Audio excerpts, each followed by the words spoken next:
Obuasi estate a wore chem da ijabrani bi atoma yere kase osafo a ono na ohwapomdin won nsam do ono hye aye a midwife na nurse fo a waye adwuma won tro won kawte webe bosum ya ojin mi che November boson no abade ye hye do obohwe na wetum wetwa won kawnsam bi kadamensemu na nyumbiri yadreba bosomo Promise 102.7 Promise TV na Promise Eba bibidura papa yinara fia endai FGA waja tuma oye bibidura ennuma yere kase chinsunsu adoboni bie no obotum wa ma enkombo wo kuntie yere ba no won wa yaje wo wirim yie pa no dem bibiduru no na Promise Eba yeto ne wo Promise Bosheba Plaza edum abrosanda no oben madita asafuna orepa FM orepa TV dimuduman aha na Promise Eba your friend 0535544681 NFA Bosheba Electricals nkane papa yina fie metro electrical gadgets and home appliances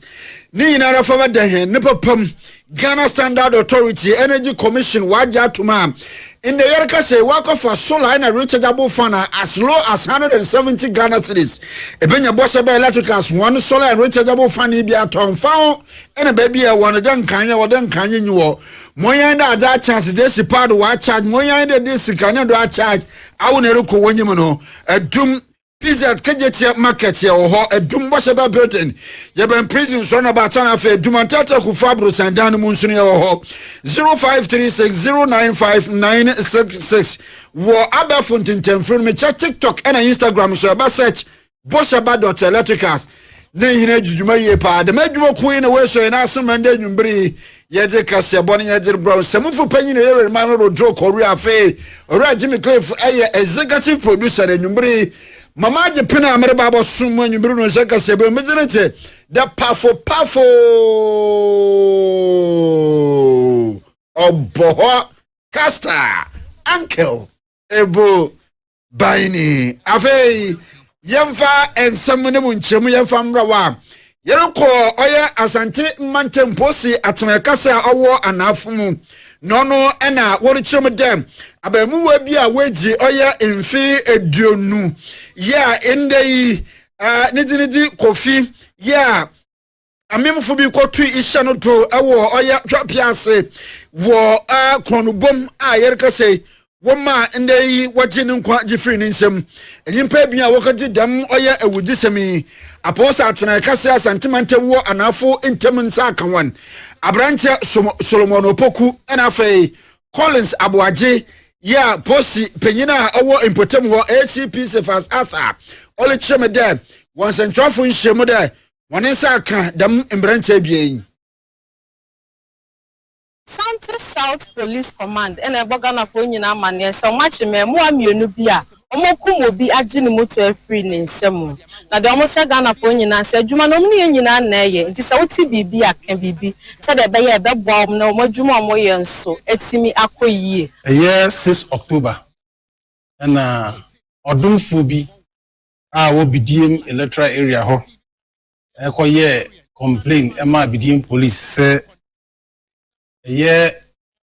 mmemu amienu bi akoto ahye abemu afoforo a oye motor rider so motor rider no ode Kofi Mensa a wadi mfie eduonu agine motorbike no asan so agine nkwa afiri nsem na akoye enyambra sem kase kra nti eba ne sa no Ashanti South Police no sorry waka de omonhyehyɛ awodo gu akwan se omosabeka sa nipa bonifu yi nyame ncha de 10th October na yensa kan is nipa omudi sa nyambra sami yensa kan no dikan ye freno Solomon Opoku awodi fi eduonu and 24 years yensa kan no yeguso Infemu kakra ma yensa kokan otoso mienu so a ono so de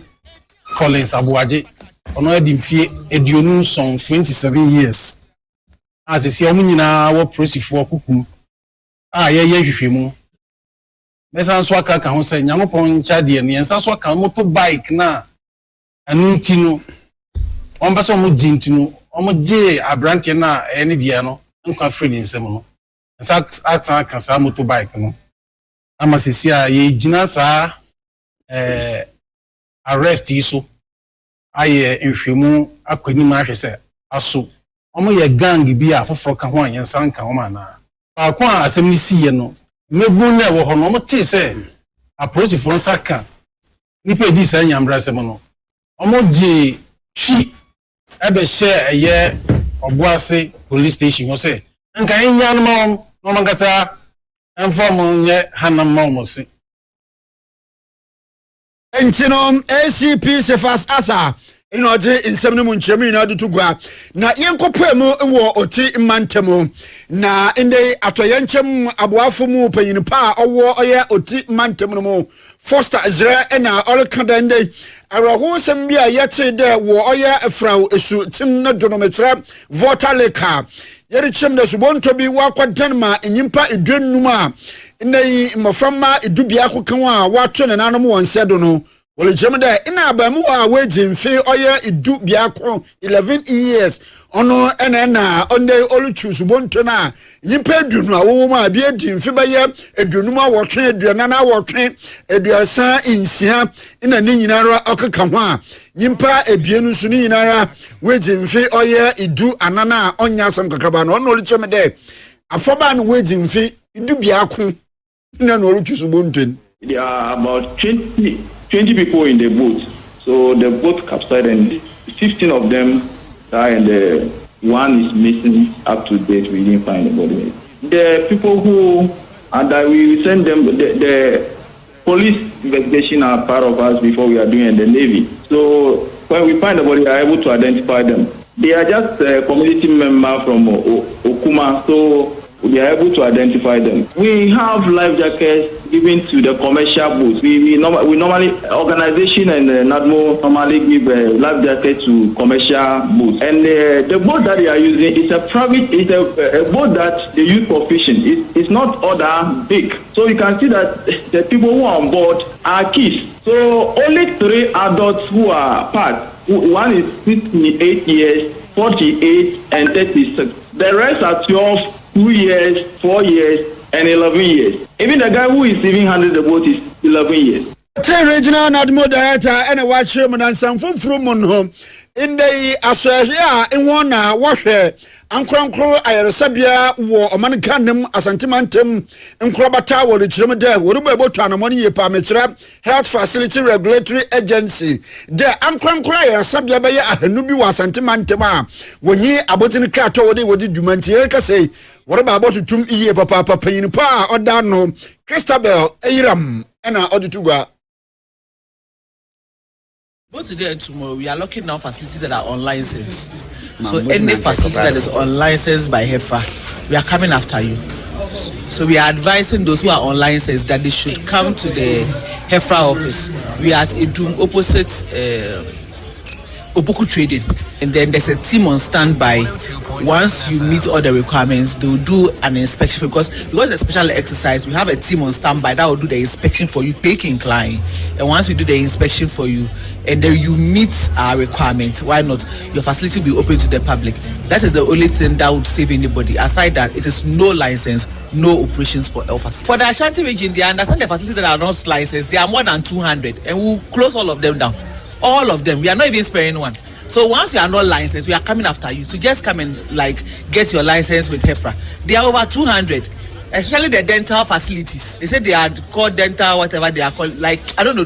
Most of them are dental, even though they don't call themselves clinic. They are most of the people who practice in those facilities are not even practitioners. I don't even know how they I think some of them claim they learned on the job. Some of them claim their mothers taught them, their fathers taught them. And I mean, these are people's health. You don't operate. You don't do that with people's health. Okay, so we are coming after all of them. And see, Asayan Kasamafo Uraye Christabel Airam Nenze Ena Yati na Yanko Obuasi Estate Electoral Area. Somebody member won Mianfo Kofi Mensa in only Chimede in Imrachi Ebra Oya Minute Diosa Akono Abuapano Nano one Jabrani Bito Impotemwa in the shops a BNB so ya a Japado so no in ya some Kakrabakra. F430 na course nearby. I'm off you grab a bomb too. And I was free fire service. Now I'm so buy now maybe do as me say I'm on for containers. Me and San and then I more call a num son in Ashi. Yes, for now. If you say a busy electrical fault. On the fire for almost assessment and I want to report to Nabana there. Meet me preempt, but for now there, I'm on for say electrical fault. I better say, and then we container when easy. And I knew my woman of fear. And you say, honest in the banner on by assessment, and then I no, I say, be a bar, and I'm also almost or say, and tomorrow said, I don't know, unless I find a investigation among one. We're very impressed.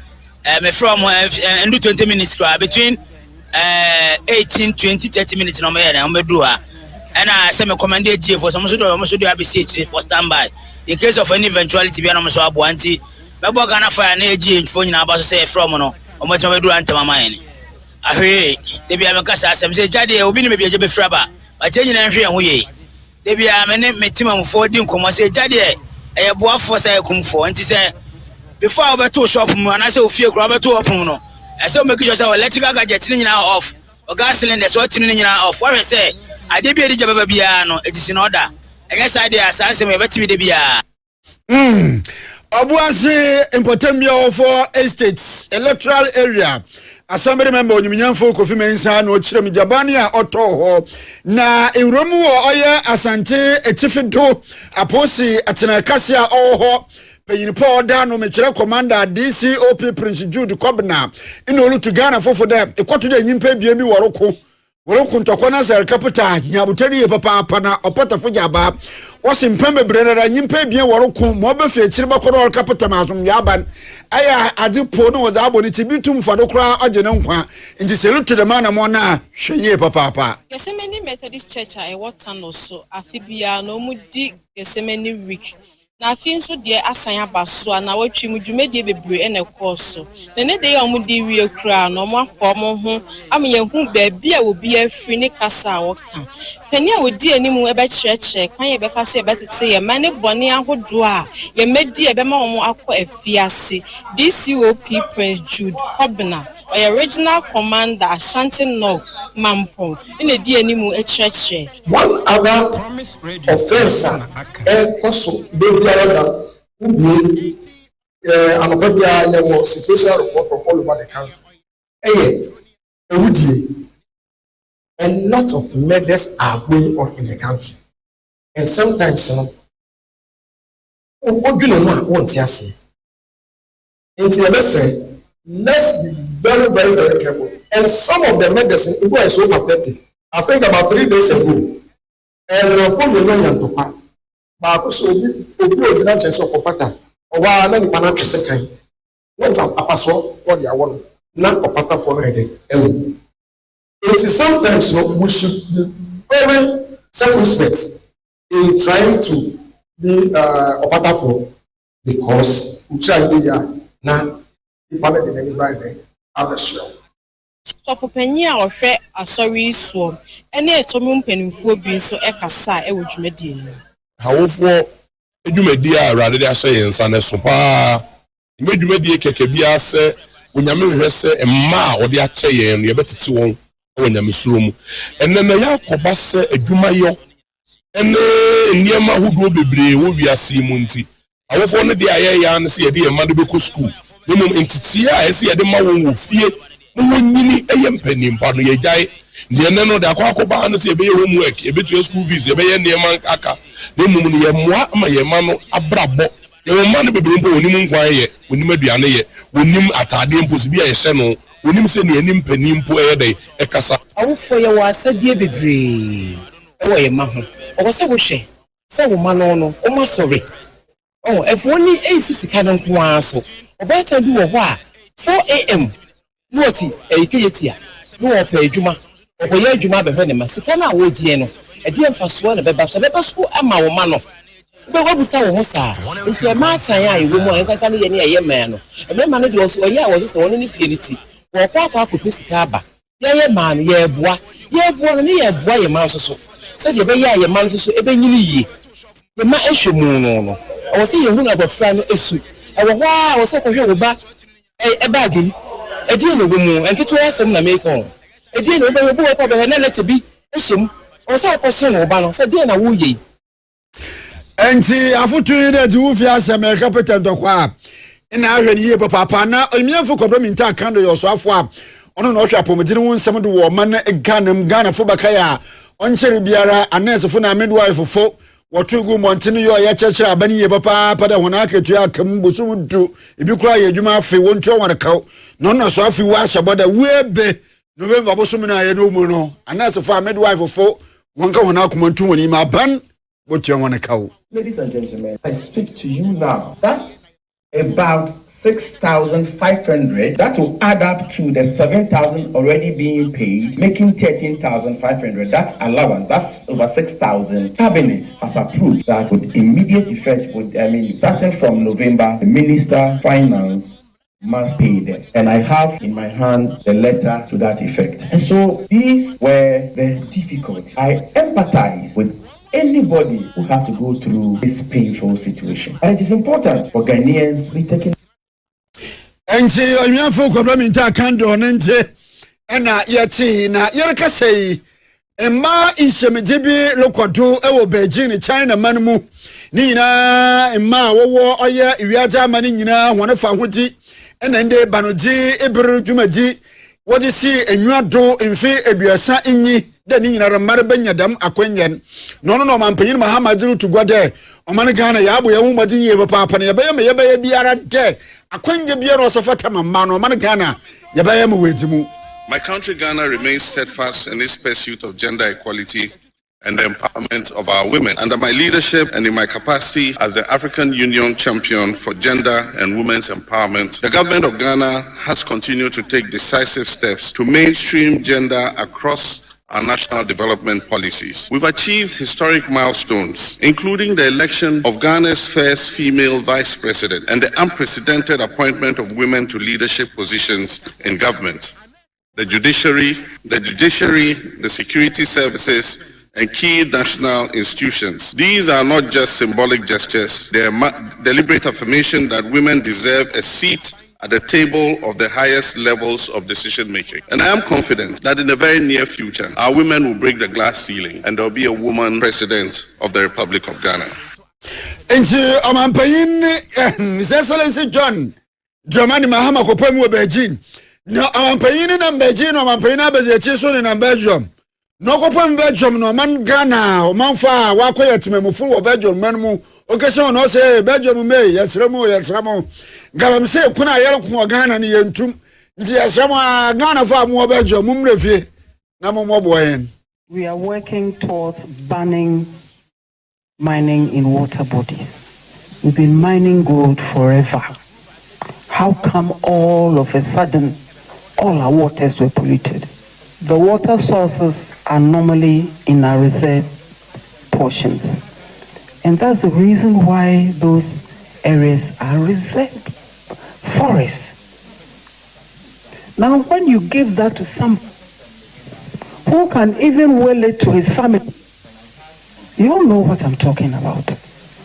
So it becomes a family property. How do you stop that water, that source, from polluting the many rivers, from the source to many areas? A bill is being prepared to reverse what we saw and to ensure that the people are moved out of these areas and properly placed. What's even more disturbing also,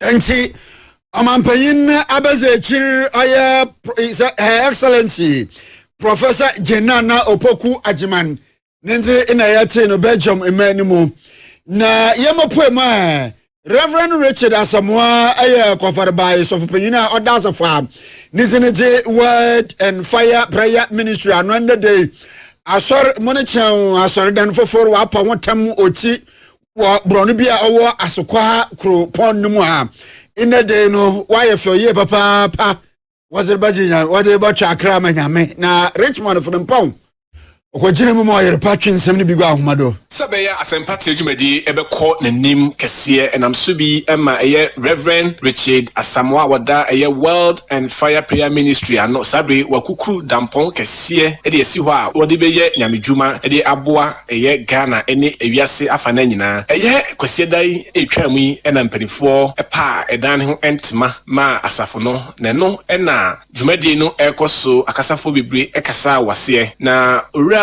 Asamoah awoye kofabai ma asori no bo modern eda onyame ase ene impo obi biara oboa ma dwumadi ne ekoso na ebra yedane asori no ema Nyankopon wie ya yebi ano no odo so ebo eye nasafo ema ne bi so abaso ema omo asase yantam se omo fantu anamon isanse omo ne asafo no asomie ache sei ena eye Reverend Richard Asamoah awoda Word and Fire Prayer Ministry ano ekaye ebra ene omanya asori dan kakaka.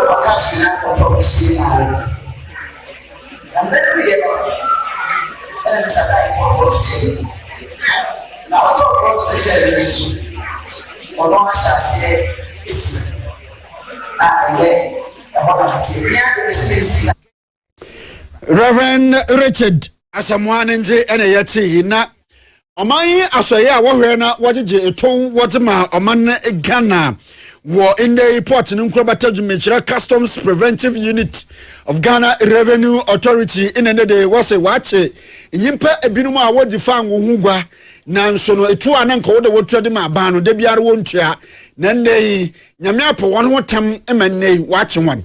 The operation led to the interception.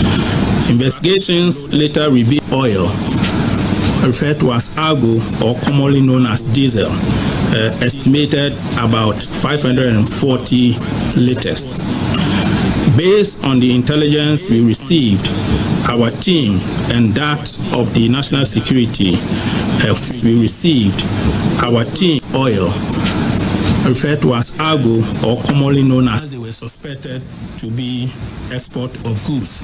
And as you may be aware, when goods are loaded for export, it attracts no taxes.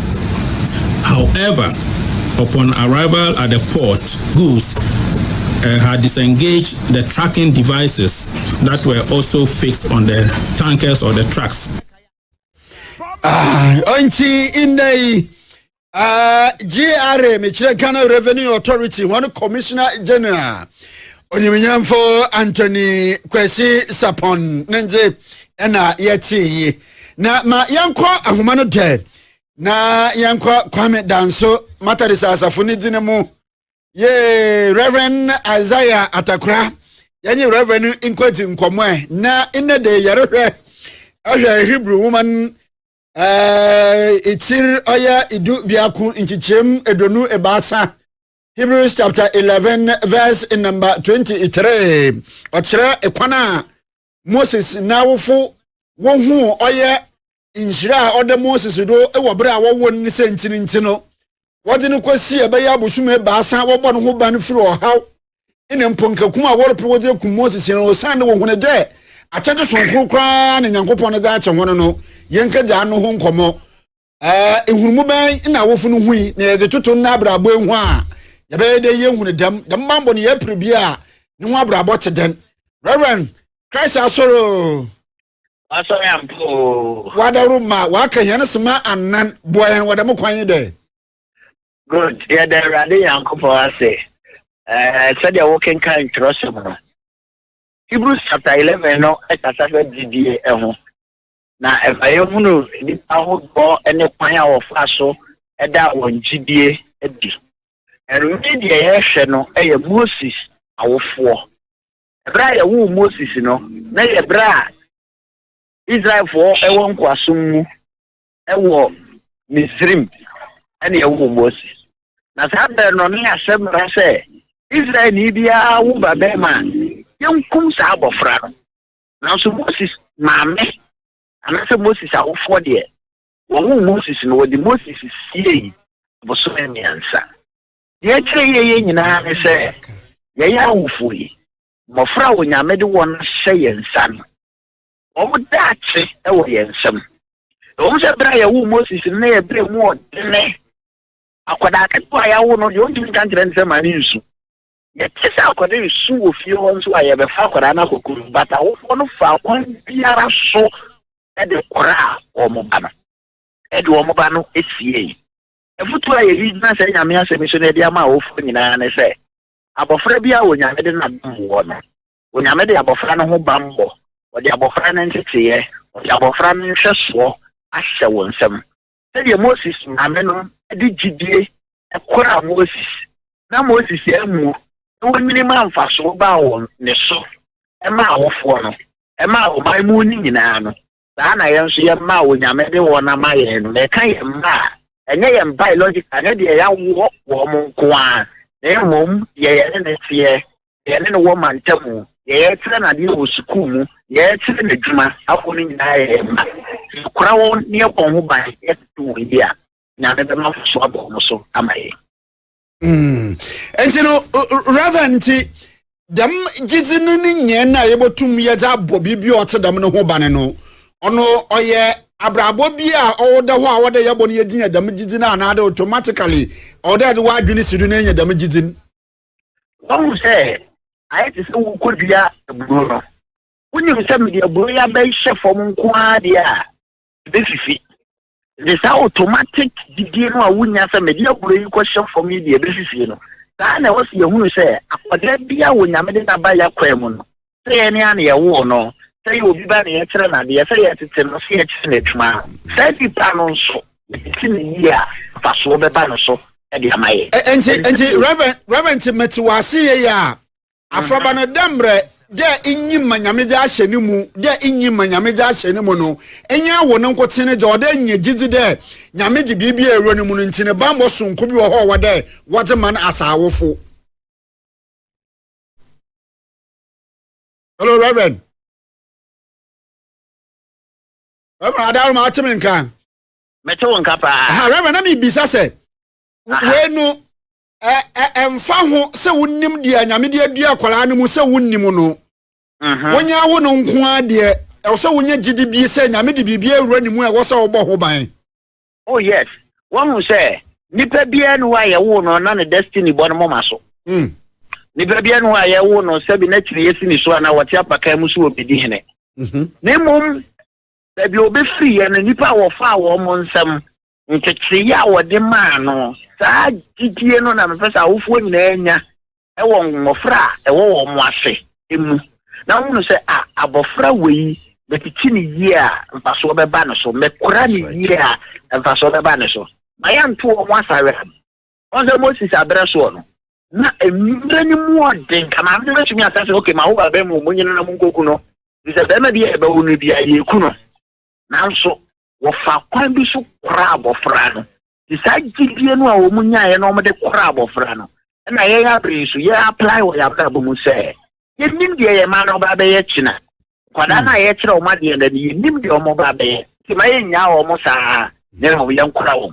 ye ntete wo ne mo mo ho ba emu ada ho Reverend ya da se papa pa na wo bere nso me da se anklebo Reverend Isaiah Atakra na yanyina di nkomo kwame danso Methodist yanyina di nkomo no kase bo na esi na dokas ya ne kama mamenye dem birthday na yenye man kasa munua ba Dickness Susie Ado Dickness Susie Ado ene de wa woda ene de wo birthday ntin happy belated birthday Dickness Susie Ado wo oye bo ho Pentecost Dickness happy belated birthday yada se kasebo na esi yeru Emmanuel Odro Korea no ye semufu panyin Jimmy Cliff executive producer server room Oreku ho Sly ho Joe ho Achi ho Bismarck ho ena wona okeka wonyina MC a yechobia na studios had Obapa Prisi aka President Imbir ena obomeji no si ena obomeji dom the producer amisa amedi kase bebo so from Uncle Ebo Baini the powerful oboho caster asitina pa nkomo is up next.